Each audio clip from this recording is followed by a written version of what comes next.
हिमाचल प्रदेश की आर्थिक स्थिति देश की सियासत और सोशल मीडिया पर चर्चा का केंद्र है, जहां राज्य चलाने के लिए पर्याप्त राजस्व की कमी हो गई है। हालात इतने बिगड़ गए हैं कि स्वयं मुख्यमंत्री ने ऐलान कर दिया कि वो अपने 2 महीने का वेतन और तमाम भत्ते नहीं लेंगे।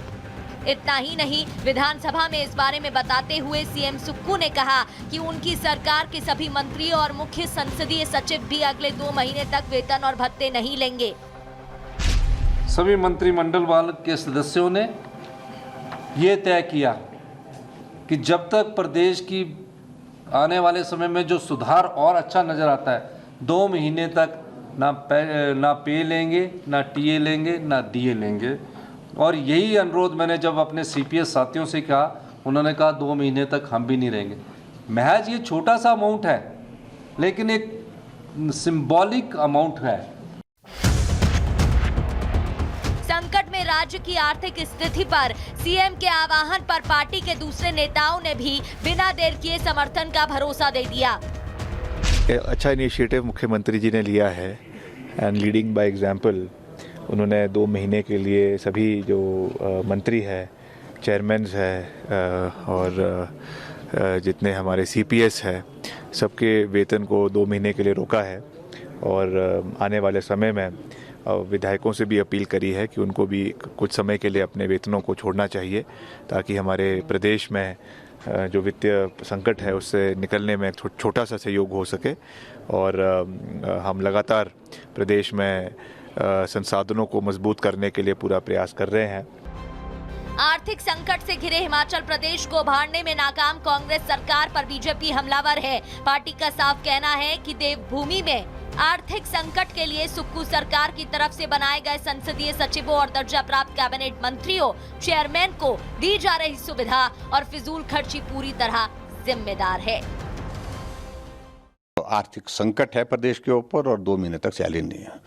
मुझे नहीं मालूम कि उससे कितना फर्क पड़ेगा प्रदेश की आर्थिकी पर, लेकिन जिन चीज़ों से सही मायने में असर पड़ता है, प्रभाव पड़ता है, उन पर अमल करने की आवश्यकता है। सीपीएस आपने जो कॉन्स्टिट्यूशन के मुताबिक नहीं बन सकते वो आपने बना करके रखे। कैबिनेट के दर्जे के साथ आपने बहुत सारे लोग बना के रखे हैं, चेयरमैन बना रखे हैं, और जिस प्रकार से सारी चीज़ें सुविधाएं उनको उस प्रकार से दी गई है, तो निश्चित रूप से मैं मानता हूं कि इससे सारी चीज़ों का समाधान नहीं है। आर्थिक संकट और कर्ज के बोझ तले दबे हिमाचल प्रदेश की खराब स्थिति किसी से छिपी नहीं है। साल 2022 के चुनावों को जीतने के लिए कांग्रेस ने जिन लोक लुभावन वादों के सहारे देवभूमि की सत्ता पाई थी, वही अब उसके गले की फांस बन गई है। मसलन क्यों चरमराई हिमाचल की अर्थव्यवस्था? ओपीएस बहाली से अर्थव्यवस्था पर भारी दबाव। हर महीने 300 यूनिट फ्री बिजली, महिलाओं को प्रति महीने 1500 रुपए। इसके चलते हिमाचल प्रदेश की अर्थव्यवस्था इस कदर बिगड़ गई है कि राज्य का पुरानी कर्ज चुकाने को लेने पड़ रहा नया ऋण। हिमाचल का आर्थिक संकट, पुराना कर्ज चुकाने को लेना पड़ रहा नया ऋण। प्रति व्यक्ति कर्ज के हिसाब से दूसरे स्थान पर, प्रति व्यक्ति 1,17,000 रुपए कर्ज। कर्मचारी प्लस पेंशनर की 10,000 करोड़ की देनदारी बकाया। हिमाचल की रेवेन्यू डेफिसिट ग्रांट घटी। जीडीपी का 5% तक लोन की क्षमता घटकर 3.5%। साफ है, चुनाव जीतने के लिए रेवड़ियों की बौछार और सरकार में आने पर सौगातों का सैलाब आय व्यय का संतुलन बुरी तरह बिगाड़ देती है। ऐसे में इलेक्शन मैनेजमेंट और गवर्नेंस में जमीन आसमान का अंतर होता है, क्योंकि कोई भी चीज मुफ्त की नहीं होती है, उसकी कीमत कहीं न कहीं तो चुकानी ही पड़ती है। ऐसे में हिमाचल की बिगड़ी आर्थिक स्थिति से फ्रीबीज की राजनीति करने वालों और उसके शिकार बनने वाले सभी लोगों को सबक लेने की जरूरत है। Bureau report, Republic Bharat. देखिए, चुनाव के समय फ्री की रेवड़ियां बांटी गई और उसका खामियाजा देखिए अब हिमाचल की अर्थव्यवस्था पर देखने को मिल रहा है। आखिर कैसे आईसीयू में हिमाचल की अर्थव्यवस्था खराब हो गई है, जरा समझ लेते हैं। देखिए, फ्री योजनाओं से इकोनॉमी का जो बंटाधार है वो देखने को मिल रहा है। दरअसल ओपीएस बहाली का ऐलान किया गया था और इसका असर जो है अब अर्थव्यवस्था पर देखने को मिल रहा है। इसके अलावा हर महीने 300 यूनिट फ्री बिजली ने दम निकाल दिया है, यानी कि इसका भी असर देखने को मिल रहा है। महिलाओं को प्रति महीने 1500 रुपए देने का ऐलान किया गया था अब ये भी भारी पड़ने लगा है। पुराना कर्ज चुकाने के लिए अब कर्ज जो है नया कर्ज लेना पड़ रहा है। देखिए किस तरीके से स्थिति जो है हिमाचल प्रदेश की वो देखने को मिल रही है। हिमाचल का प्रति व्यक्ति कर्ज 1,17,000 रुपए का है। कर्मचारी प्लस पेंशनर का 10,000 करोड़ का जो बकाया है ये भी है। और ऐसे में क्योंकि पहले देखिए फ्री की रेवड़ियां बांटी गई और इसके बाद अब नया कर्ज इसलिए लेना पड़ रहा है क्योंकि कुछ है नहीं हिमाचल प्रदेश के पास। और यही वजह है कि लगातार जो स्थिति अर्थव्यवस्था की वो हिमाचल प्रदेश में खराब होती हुई नजर आ रही है।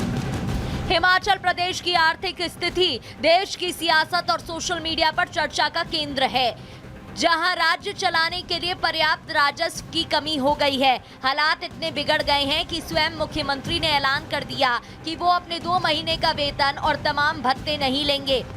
इतना ही नहीं, विधानसभा में इस बारे में बताते हुए सीएम सुक्खू ने कहा कि उनकी सरकार के सभी मंत्री और मुख्य संसदीय सचिव भी अगले 2 महीने तक वेतन और भत्ते नहीं लेंगे। सभी मंत्रिमंडल वाले के सदस्यों ने ये तय किया कि जब तक प्रदेश की आने वाले समय में जो सुधार और अच्छा नज़र आता है, 2 महीने तक ना पे लेंगे, ना टीए लेंगे, ना डीए लेंगे। और यही अनुरोध मैंने जब अपने सीपीएस साथियों से कहा, उन्होंने कहा 2 महीने तक हम भी नहीं रहेंगे। महज ये छोटा सा अमाउंट है लेकिन एक सिंबॉलिक अमाउंट है। संकट में राज्य की आर्थिक स्थिति पर सीएम के आह्वान पर पार्टी के दूसरे नेताओं ने भी बिना देर किए समर्थन का भरोसा दे दिया। अच्छा इनिशिएटिव मुख्यमंत्री जी ने लिया है एंड लीडिंग बाय एग्जांपल उन्होंने 2 महीने के लिए सभी जो मंत्री है, चेयरमैन्स है और जितने हमारे सीपीएस है, सबके वेतन को 2 महीने के लिए रोका है। और आने वाले समय में विधायकों से भी अपील करी है कि उनको भी कुछ समय के लिए अपने वेतनों को छोड़ना चाहिए ताकि हमारे प्रदेश में जो वित्तीय संकट है उससे निकलने में छोटा सा सहयोग हो सके। और हम लगातार प्रदेश में संसाधनों को मजबूत करने के लिए पूरा प्रयास कर रहे हैं।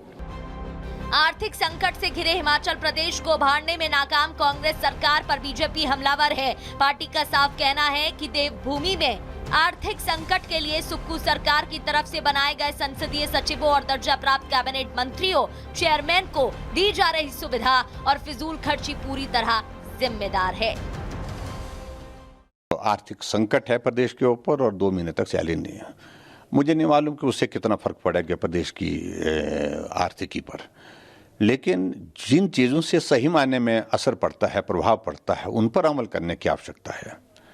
सीपीएस आपने जो कॉन्स्टिट्यूशन के मुताबिक नहीं बन सकते वो आपने बना करके रखें। कैबिनेट के दर्जे के साथ आपने बहुत सारे लोग बना के रखे हैं, चेयरमैन बना रखे हैं। और जिस प्रकार से सारी चीज़ें, सुविधाएं उनको उस प्रकार से दी गई है, तो निश्चित रूप से मैं मानता हूं कि इससे सारी चीज़ों का समाधान नहीं है। आर्थिक संकट और कर्ज के बोझ तले दबे हिमाचल प्रदेश की खराब स्थिति किसी से छिपी नहीं है। साल 2022 के चुनावों को जीतने के लिए कांग्रेस ने जिन लोक लुभावन वादों के सहारे देवभूमि की सत्ता पाई थी, वही अब उसके गले की फांस बन गई है। मसलन क्यों चरमराई हिमाचल की अर्थव्यवस्था? ओपीएस बहाली से अर्थव्यवस्था पर भारी दबाव। हर महीने 300 यूनिट फ्री बिजली, महिलाओं को प्रति महीने 1500 रुपए। इसके चलते हिमाचल प्रदेश की अर्थव्यवस्था इस कदर बिगड़ गई है कि राज्य का पुरानी कर्ज चुकाने को लेने पड़ रहा नया ऋण। हिमाचल का आर्थिक संकट, पुराना कर्ज चुकाने को लेना पड़ रहा नया ऋण। प्रति व्यक्ति कर्ज के हिसाब से दूसरे स्थान पर, प्रति व्यक्ति 1,17,000 रुपए कर्ज। कर्मचारी प्लस पेंशनर की 10,000 करोड़ की देनदारी बकाया। हिमाचल की रेवेन्यू डेफिसिट ग्रांट घटी। जीडीपी का 5% तक लोन की क्षमता घटकर 3.5%। साफ है, चुनाव जीतने के लिए रेवड़ियों की बौछार और सरकार में आने पर सौगातों का सैलाब आय व्यय का संतुलन बुरी तरह बिगाड़ देती है। ऐसे में इलेक्शन मैनेजमेंट और गवर्नेंस में जमीन आसमान का अंतर होता है, क्योंकि कोई भी चीज मुफ्त की नहीं होती है, उसकी कीमत कहीं ना कहीं तो चुकानी ही पड़ती है। ऐसे में हिमाचल की बिगड़ी आर्थिक स्थिति से फ्रीबीज की राजनीति करने वालों और उसके शिकार बनने वाले सभी लोगों को सबक लेने की जरूरत है। Bureau report, Republic Bharat. देखिए, चुनाव के समय फ्री की रेवड़ियां बांटी गई और उसका खामियाजा देखिए अब हिमाचल की अर्थव्यवस्था पर देखने को मिल रहा है। आखिर कैसे आईसीयू में हिमाचल की अर्थव्यवस्था खराब हो गई है, जरा समझ लेते हैं। देखिए, फ्री योजनाओं से इकोनॉमी का जो बंटाधार है वो देखने को मिल रहा है। दरअसल ओपीएस बहाली का ऐलान किया गया था और इसका असर जो है अब अर्थव्यवस्था पर देखने को मिल रहा है। इसके अलावा हर महीने 300 यूनिट फ्री बिजली ने दम निकाल दिया है, यानी कि इसका भी असर देखने को मिल रहा है। महिलाओं को प्रति महीने 1500 रुपए देने का ऐलान किया गया था, अब ये भी भारी पड़ने लगा है। पुराना कर्ज चुकाने के लिए अब कर्ज जो है नया कर्ज लेना पड़ रहा है। देखिए किस तरीके से स्थिति जो है हिमाचल प्रदेश की वो देखने को मिल रही है। हिमाचल का प्रति व्यक्ति कर्ज 1,17,000 रुपए का है। कर्मचारी प्लस पेंशनर का 10,000 करोड़ का जो बकाया है ये भी है। और ऐसे में क्योंकि पहले देखिए फ्री की रेवड़ियां बांटी गई और इसके बाद अब नया कर्ज इसलिए लेना पड़ रहा है क्योंकि कुछ है नहीं हिमाचल प्रदेश के पास, और यही वजह है कि लगातार जो स्थिति अर्थव्यवस्था की वो हिमाचल प्रदेश में खराब होती हुई नजर आ रही है।